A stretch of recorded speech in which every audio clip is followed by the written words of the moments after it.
According to an April 10th report, a trust arm under Ping An Insurance has acknowledged its failure to make an overdue payment on a product invested in a project by a Hong Kong-listed Chinese property developer, signaling that China's real estate downturn is taking a toll on the broader financial sector. The past few months, we've hosted several exercises with China, including on how we would coordinate if there were to be a failure of a large bank in either of our countries.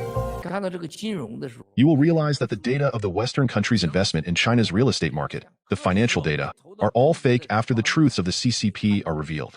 The core financial data, including the undisclosed, unverifiable data they have kept secret, is the real threat to the West. Because Western financial institutions cannot legally invest in China, there are financial rules and regulations in the West. That's why the Western financial institutions, such as pension and veterans funds, insurance companies, and insurance funds, have invested a huge amount of money in China by buying China's financial products and investing in the hedge funds, such as Sean Weijin's funds and those funds fronted by some Chinese Americans.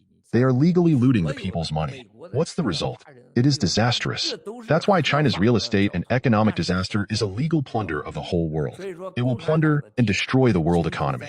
You will see an unimaginable scale of financial disaster in Australia. Australia's economy, which relies mainly on exports, has been infiltrated and corrupted by the CCP for decades. The businesses of the CCP's kleptocratic families, including the Xi Jinping family, the Zheng Qihong family, the Meng Jianzhu family, the Wang Qishan family, and the Jiang Zemin family, in Australia are as big as China's largest economic province, Guangdong. All the businesses don't want to leave Australia, and they can't. The CCP sees Australia as its tributary country. The UK is a plaything for the CCP kleptocrats. They use it when they need it. They have no respect for it. So the CCP has control of the world financially. That's why they are so arrogant, blatant, and obnoxious diplomatically. It's like a negotiation meeting.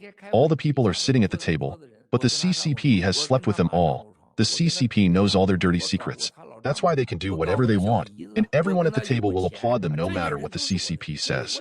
This is what Xi Jinping and Zhang Nanhai are now telling the world, that the people who are against them are all in cahoots with them. They all have mutual interests, maybe even sexual relationships. The CCP has their videos.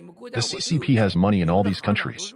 The presidents of the banks and the attorneys general of the countries are all working for the CCP. Similar to Muammar Gaddafi, he controlled some oil, so he bought a lot of terrorist organizations to fight against the United States. He was very arrogant because he thought he had bought the congressman of the United States, but he never thought that he would be killed like that. So China's real estate and economic collapse will open the gate in the West to destroy the CCP together. Then the West can cover up all the bad things they have done with the CCP.